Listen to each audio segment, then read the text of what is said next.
বাংলাদেশের নন্দিত লেখক, যাকে বলা হয় শরৎচন্দ্রের পরে বাংলা সাহিত্যের সবথেকে জনপ্রিয় লেখক, বাংলাদেশে জনপ্রিয়তার কোন পর্যায়ে তিনি গিয়েছিলেন সেটা তার কর্মকাণ্ড দিয়ে, তার লেখনী, তার নির্মাণ, তার গল্প, তার নাটক, তার সিনেমা দিয়ে তিনি প্রমাণ করেছেন। হিমুর মতো কালজয়ী চরিত্র তৈরি করেছেন, মিসির আলী, রূপার মতো কালজয়ী চরিত্র তৈরি করেছেন। আমরা যদি টেলিভিশন নাটকের কথাই স্রেফ শুধু ধরি, তাহলে কোথাও কেউ নেই নাটকে বাকের ভাইয়ের চরিত্র সৃষ্টি করে বাংলাদেশ তো বটেই, পৃথিবীর ইতিহাসে নতুন একটা অধ্যায় তৈরি করেছেন, যে বাকের ভাইয়ের নাটকের বাকের ভাইয়ের মুক্তি চেয়ে সারা দেশে মিছিল হয়েছে, আন্দোলন হয়েছে, মৃত্যুর ঘটনাও ঘটেছিল। সেই হুমায়ুন আহমেদের ছোট পুত্র, অর্থাৎ দ্বিতীয় সংসারের মেহের আফরোজ শাওনের সংসারের সর্বশেষ যে সন্তান নিনিত হুমায়ুন, এই ছোট্ট শিশু, ছোট্ট কিশোর, সে পর্যন্ত প্রফেসর ইউনূসের আমলে মবের শিকার হয়েছিল বলে দাবি করে রীতিমতো বিস্ফোরক কাণ্ড ঘটিয়েছেন হুমায়ুন পত্নী মেহের আফরোজ শাওন। তার দাবিটা যদি সত্য হয় তাহলে অবশ্যই এর বিচার হতে হবে।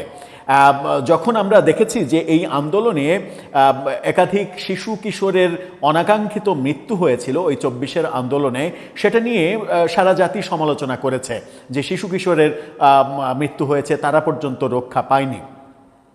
কিন্তু একজন কিশোরের এই মবের শিকার হওয়া, এবং শুধু মবের শিকার হওয়া না, মবের শিকার হয়ে স্কুল ছাড়তে বাধ্য হওয়া, তার একাডেমিক ক্যারিয়ার 1 বছর ধ্বংস হওয়া, এই অভিযোগগুলো যখন মেহের আফরোজ শাওন অর্থাৎ নিনিতের মা করছেন, তখন সেটা অবশ্যই বিচারের দাবি রাখে এর পেছনে যারা ছিল তাদের। সেই বিচারটা কি বাংলাদেশে হবে? আজকে যদি হুমায়ুন আহমেদ বেঁচে থাকতেন তাহলে তিনি নিশ্চয়ই এটা নিয়ে একটা নতুন নাটক লিখতেন কিংবা একটা সিনেমার প্লট সাজাতেন। এবং মানে মেহের আফরোজ শাওন পুত্র যখন মবের শিকার হচ্ছে, তখন আমরা কি দেখেছি? হুমায়ুন আহমেদের জামাই আসিফ নজরুল প্রফেসর ইউনূস সরকারের দ্বিতীয় শক্তিধর, কেউ কেউ বলেন সর্বোচ্চ শক্তিধর উপদেষ্টা ছিলেন, এবং তারই স্ত্রী শিলা আহমেদ এই আসিফ নজরুলের কল্যাণে নানা ধরনের সরকারি কাজ কারবার এগুলো করেছেন বলে বিভিন্ন সময় আমরা অভিযোগ আকারে শুনেছিলাম। কি ঘটল? শাওন কি বলছেন? গণমাধ্যম কি বলছে? চলুন একটু জেনে দেখি এই ভয়ঙ্কর তথ্যটি। থাকবেন পলিটিক্স টিভির নিয়মিত আয়োজনে।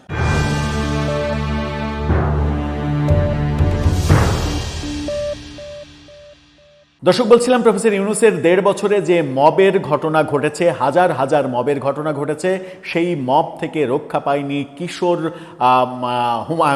হুমায়ুনই বলা যায়, হুমায়ুনের ছোট পুত্র নিনিত হুমায়ুন। এই কিশোর, যার বয়স এখন মাত্র 15 বছর, সে 14 বছর বয়সে, 14 বছরের কম, 13 বছর বয়সে সে মবের শিকার হয়েছে, স্কুল ছাড়তে বাধ্য হয়েছে। এটা নিয়ে দৈনিক কালের কণ্ঠ নিউজ করেছে। কালের কণ্ঠের শিরোনামটা দেখে নিন। সেখানে বলা হচ্ছে, মবের শিকার হয়ে স্কুল ছাড়তে হয় হুমায়ুন পুত্র নিনিতকে। যে সূত্র ধরে কালের কণ্ঠ নিউজ করেছে, সেই সূত্রটা হচ্ছে নিনিতের মা, হুমায়ুন পত্নী মেহের আফরোজ শাওন, তার একটা ফেসবুক পোস্ট। তার ফেসবুক পোস্টে তিনি এই তথ্য জানিয়ে রীতিমতো বিস্ফোরক কাণ্ড ঘটিয়েছেন। মেহের আফরোজ শাওনের এই ফেসবুক পোস্টটা দেখে নিন। সেখানে তিনি বলছেন যে, মানে গতকালকে এই ফেসবুক পোস্ট দিয়েছেন, আগামীকাল 8 মে থেকে আমার কনিষ্ঠ পুত্র নিনিত হুমায়ুন সাহেবের ও লেভেল পরীক্ষা শুরু হবে। নিনিত সাহেবের বয়স 15 বছর। ওনার এবার 8ম শ্রেণী শেষ করে 9ম শ্রেণীতে উত্তীর্ণ হবার কথা ছিল। তিনি পড়তেন CGSD নামক বনানীতে অবস্থিত চমৎকার একটি স্কুলে। 5 আগস্ট 2024-এর নতুন স্বাধীনতার বিস্ময়চিহ্ন ব্র্যাকেটে দিয়েছেন পর শুধুমাত্র ফেসবুকে নিজের মত প্রকাশের জন্য আমার গাড়িতে 3 বার মববাজেরা আক্রমণ করে। প্রতিবারই ড্রাইভারের সাথে নিনিত গাড়িতে ছিল, স্কুল থেকে ফিরছিল। তৃতীয়বার আমার ড্রাইভারকে মারধর করে গাড়ির মূল কাগজপত্র কেড়ে নেওয়ার পর থানায় জানাতে গেলে তারা জিডিতে লেখেন, অসাবধানতা বশত গাড়ির কাগজপত্র হারিয়ে গেছে। আসল কারণ না লেখার বিষয়ে জিজ্ঞেস করলে তারা হতাশ হয়ে জানান, তাদের ওপরে নাকি মববাজদের বিরুদ্ধে কোনো রিপোর্ট নেয়ার ব্যাপারে নিষেধ রয়েছে। অর্থাৎ থানাতে মববাজের বিরুদ্ধে কোনো ধরনের কোনো অভিযোগ নেওয়া যাবে না, এরকম নির্দেশ প্রফেসর ইউনূস সরকার থেকে দেয়া আছে। নিজের সন্তানের নিরাপত্তা নিশ্চিত করতে না পেরে আমি তার স্কুলে যাওয়া বন্ধ করে দিই। প্রাইভেট কোচিংয়ে 1 বছর পড়াশোনা করে আমার ছেলেটা কাল থেকে ও লেভেল পরীক্ষা দেবে। আপনারা নিনীত হুমায়ুন সাহেবের জন্য দোয়া করবেন, তিনি যেন ভালো মানুষ হতে পারেন। ব্র্যাকেটে তিনি লিখেছেন, আমার ঢাকার বাসাতেও 5 আগস্টের পর বারবার মববাজদের আক্রমণ হয়েছে। বাচ্চাদের মায়ের বাড়িতে রেখে আমি বাচ্চাদের মানে তার মায়ের নানির বাড়িতে রেখে আমি নিজে 3 মাস এ বাসা ও বাসা থেকেছি। জামালপুরের এক অখ্যাত গ্রামে থাকা আমার বাবার বাড়িটি পুড়িয়ে দেয়া হয়, যে বাড়িতে মতিয়া চৌধুরী, তোফায়েল আহমেদ, জিল্লুর রহমানের মতো প্রবীণ রাজনীতিবিদরাও বেড়াতে গেছেন, যেখানে আমাদের পারিবারিক সব পুরস্কার এবং দেশ বিদেশের দুর্লভ বইয়ের সংগ্রহে একটি পারিবারিক লাইব্রেরি ছিল, সেখানে এখন শুধু বাড়িটির কঙ্কাল দাঁড়িয়ে আছে, আর মামলা যন্ত্রণা তো বাদই দিলাম। এসব কথা অবশ্য বিদেশে এসি রুমে কম্পিউটার স্ক্রিনের সামনে নিরাপদে বসে অ্যাক্টিভিজম করা বন্ধুরা বুঝবেন না। থাক, তাদের বোঝা না বোঝা নিয়ে আমার কি যায় আসে। দোয়া করি তারা নিরাপদে থাকুন, তাদের সন্তানেরা নিরাপদে থাকুক। তিনি নিজেও মবের আক্রমণের শিকার হয়েছেন, সেই কথা বলছেন। তিনি নিজে আক্রমণের শিকার হয়েছেন সেই প্রসঙ্গটা না বাদই দিলাম, কিন্তু এই কিশোর নিনীত সেখানেও মবের দ্বারা আক্রান্ত হবে এবং 3বার তার গাড়িতে আক্রমণ করা হবে। সেই ব্যাপারে থানায় অভিযোগ দিতে গেলে থানা অভিযোগ নেবে না। এই শিশুর 1টা বছর তার শিক্ষা জীবন থেকে নষ্ট হয়ে যাবে। এই ঘটনা যারা ঘটিয়েছে তাদের বিচার হবে না।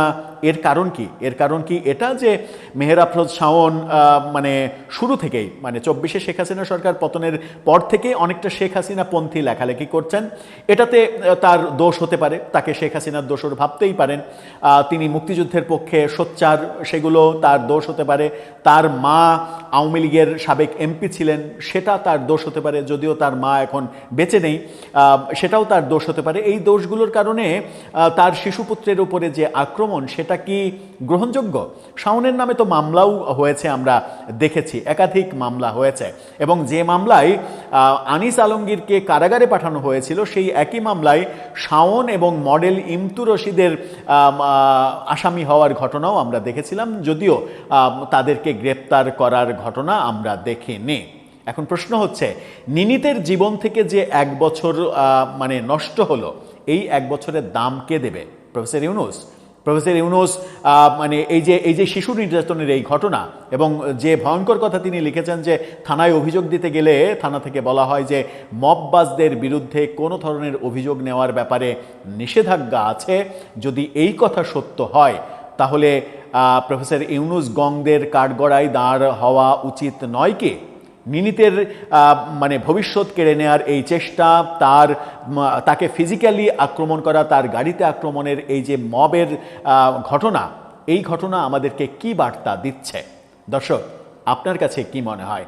একে একে প্রফেসর ইউনূসের আমলের এত তথ্য বেরিয়ে আসছে যে এটা নিয়ে যদি একটা লেখার কেউ চেষ্টা করে, সেটা হয়তো মহাভারত রামায়ণের চাইতেও বড় কোনো লেখনীতে দাঁড়িয়ে যেতে পারে। অবশ্য যার পরতে শুধুমাত্র হিংসা, বিদ্বেষ, হিংসার চাষাবাদ, মারা ধরা, মব, নেগেটিভ যত কর্মকাণ্ড, দুর্নীতি, মানে ঘুষ বাণিজ্য, যত ধরনের পৃথিবীতে খারাপ কাজ আছে, সেই খারাপ ব্যাপারগুলোই শুধুমাত্র উঠে আসবে।